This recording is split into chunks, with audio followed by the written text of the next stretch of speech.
주의 종에게 하신 말씀을 기억하소서.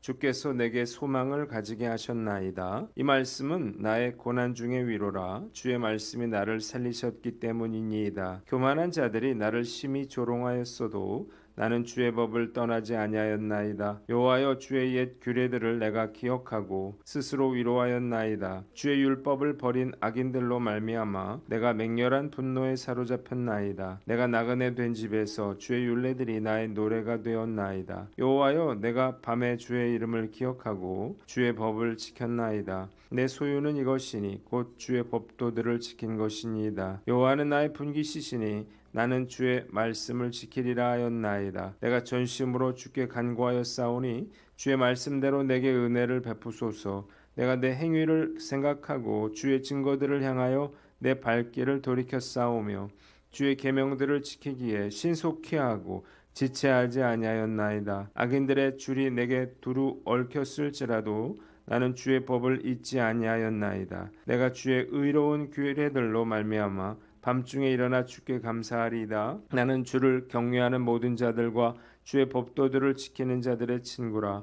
여호와여, 주의 인자하심이 땅에 충만하였사오니 주의 율례들로 나를 가르치소서. 아멘. 오늘은 시편 119편 말씀을 가지고 주의 말씀이 내 만족입니다 라고 하는 제목으로 묵상 나눔하도록 하겠습니다. 먼저 49절로 55절인데 49절을 봅니다. 주께서 내게 소망을 가지게 하셨나이다 그랬습니다. 시인은 하나님께 주의 종에게 하신 말씀을 기억해 달라고 말합니다. 시인에게 있어서 하나님의 말씀은 소망 그 자체였습니다. 하나님의 말씀이 고난 중에 위로가 됐고 그를 살렸기 때문입니다. 그래서 교만한 자들의 조롱에도 주의 법을 떠나지 않았고 나그네처럼 사는 동안에 주의 율례가 노래가 되었고 밤에도 주의 이름을 기억하고 주의 법을 지킬 수가 있었던 것입니다. 본문이 우리에게 주는 교훈이 있는데 말씀을 통해 소망을 붙잡으라는 것입니다.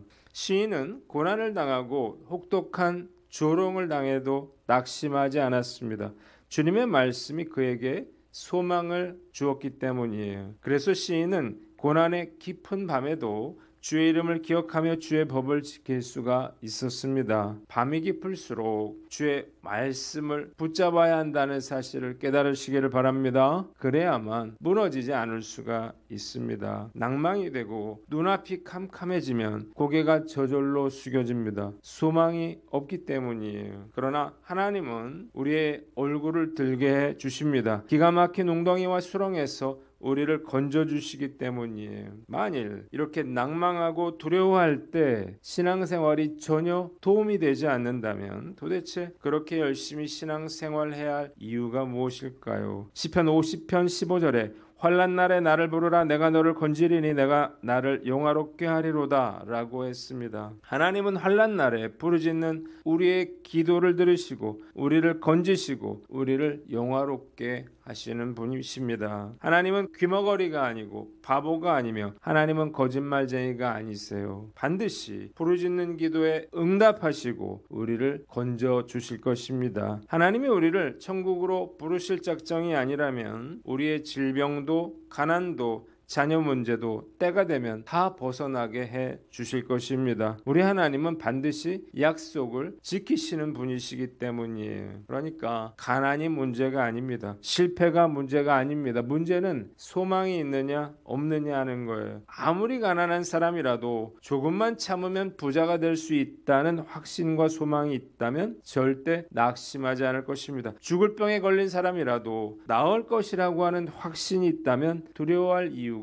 없겠죠. 우리나라를 한번 보세요. 6.25 전쟁으로 인해서 잿더미 같던 나라였습니다. 지구상 유일한 분단국가지만 우리도 한번 잘 살아보세 라고 하는 소망으로 열심히 노력했더니 세계를 놀라게 하는 나라가 되지 않았습니까? 소망과 확신은 그만큼 중요한 것입니다. 하나님의 약속을 믿는 믿음의 사람은 그래서 늘 긍정적이고 미래 지향적일 수밖에 없는 것입니다. 하나님이 약속해 주신 축복을 믿고 살기 때문이에요. 소망이 있으면 똑같은 상황에서도 얼마든지 다르게 살 수 있는 것입니다. 제가 지금까지 살아오면서 알게 된 것이 있는데 우리의 인생에 위기가 올 때마다 힘들더라도 이 소망의 말씀을 붙잡고 버텨내야 한다는 것입니다. 그러면 주님께서 나를 지켜주시고 보호해 주시고 인도해 주심을 믿게 되고 그래서 결국은 위기를 극복하고 축복의 삶을 살게 되는 것입니다. 지금 저에게도 어려운 일들이 많이 있는데 현실을 보면 두려움에 빠집니다. 낙심이 돼요. 염려를 하게 돼요. 이럴 때일수록 우리는 하나님의 말씀을 붙잡고 소망을 잃지 말아야 하는 것입니다. 하나님의 약속은 선하신 뜻대로 성취될 줄 믿습니다. 이 믿음으로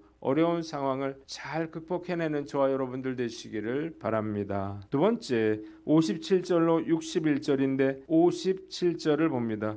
여호와는 나의 분깃이시니 나는 주의 말씀을 지키리라 그랬습니다. 시인은 여호와가 나의 분깃이기에 나는 주의 말씀을 지키겠다 말했습니다. 또한 그는 나에게 은혜를 베풀어 달라고 기도합니다. 그가 자신의 행위를 생각하고 주의 증거들을 향하여 발길을 돌이키고 지체함이 없이 주의 계명을 지켰기 때문입니다. 악인들이 온갖 것으로 그를 옥죄어도 나는 주의 법을 잊지 않았다고 고백했습니다. 본문이 우리에게 주는 교훈이 있는데 하나님을 분깃으로 삼고 살라는 것입니다. 시인은 재물이나 권력이 아니라 그의 하나님을 분깃으로 삼고 살았습니다. 그래서 하나님의 공급하심과 은혜를 누리며 살 수가 있었던 거예요. 하나님을 자신의 분깃으로 삼고 사는 사람은 모든 필요에서 자유롭습니다. 하나님께서 모든 것들을 공급해 주시기 때문이에요. 분깃이 무엇인가요? 땅과 같은 유산을 말합니다. 기업을 말해요. 신명기 18장 2절에 하나님께서는 레위인에게 땅을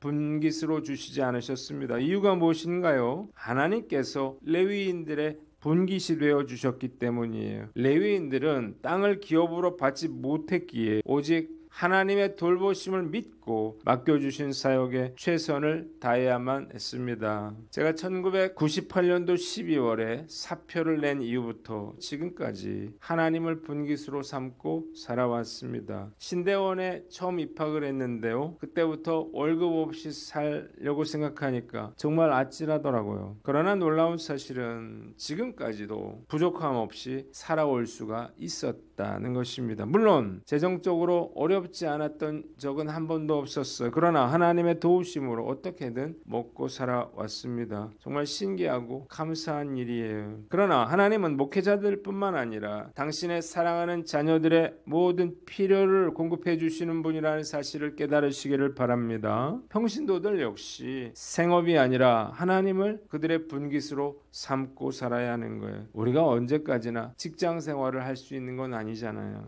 제 딸이 대학을 졸업하고 올해 임용고사를 보게 되면서 요즘 저희도 재정적인 어려움을 겪고 있습니다. 고민하던 아내가 동사무소에 공공근로를 신청을 했고 다음 주부터 주민센터로 출근을 하게 됐습니다. 도서관 수업을 오후 3시부터 7시까지 해야 하기에 아침 8시부터 1시까지 하는 일을 골라서 신청하게 된 거예요. 감사하기도 하지만 남편으로서 마음이 불편하기도 합니다. 아내가 5년간 암투병을 해온 터라 걱정도 됩니다. 그러나 이 일도 하나님께서 허락하신 일이라 믿고 일단 시작해 보기로 했습니다. 주님께서 감당할 능력을 주시기를 간절히 기도합니다. 자식을 뒷바라지하는 일이 끝난다고 해서 자유롭게 살아갈 수 있는 건 아닐 거예요. 오늘 말씀 앞에서 나는 어떤가 스스로를 돌아보고 재물이 아니라 돈이 아니라 오직 하나님만 나의 기업으로 삼고 살아가는 저와 여러분들 되시기를 주님의 이름으로 축원합니다. 마지막으로 62절로 64절인데 64절을 봅니다. 주의 인자하심이 땅에 충만하여 싸우니 주의 율례들로 나를 가르치소서 그랬습니다. 시인은 한밤중이라도 주의 의로운 규례들이 생각이 나면 벌떡 일어나서 주님께 감사를 드렸습니다. 또한 주님을 경외하고 주님의 법도를 지키는 자들이라면 누구나 친구가 되어 주었습니다. 그는 여호와 인자하심이 땅에 충만하여 싸우니 주의 율례들로 나를 가르쳐 달라고 기도하고 있습니다. 본문이 우리에게 주는 교훈이 있는데 말씀을 나누고 서로 격려하라는 것입니다. 오늘 해설에 말씀을 사랑하는 성도와 함께 말씀을 나누고 격려하기를 즐거워하면 오늘과 같은 각자 도생의 삶이라도 신자 동행의 삶으로 변화시켜 나갈 수가 있습니다 라고 했습니다.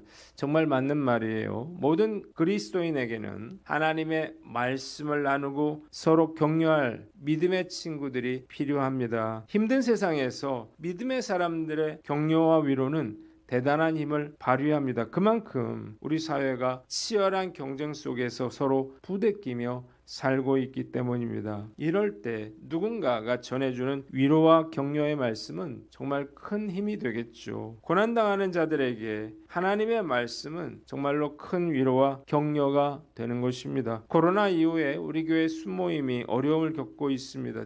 또 대부분의 집사님들이 일을 시작하게 돼서 그래요. 정말 안타까운데 그러나 포기해서는 안 되겠죠. 다시 말씀으로 권면할 수 있는 순모임을 활성화하도록 해야 할 것입니다. 또한 어려움을 겪고 있는 분들에게 목사인 제가 말씀으로 위로하고 격려하는 일도 계속해서 감당해 나가야 할 것입니다. 주님께서 저에게 은혜를 주셔서 제가 전하는 말씀을 통해 낙심과 고통 가운데 있는 성도들이 위로함을 받고 격려받아 끝까지 믿음의 길을 걸어 나갈 수 있기를 간절히 기도합니다. 기도하겠습니다. 하나님 아버지, 말씀을 통해 소망을 붙잡고 하나님을 분깃으로 삼으며 말씀을 나누고 서로 격려케 하여 주시옵소서.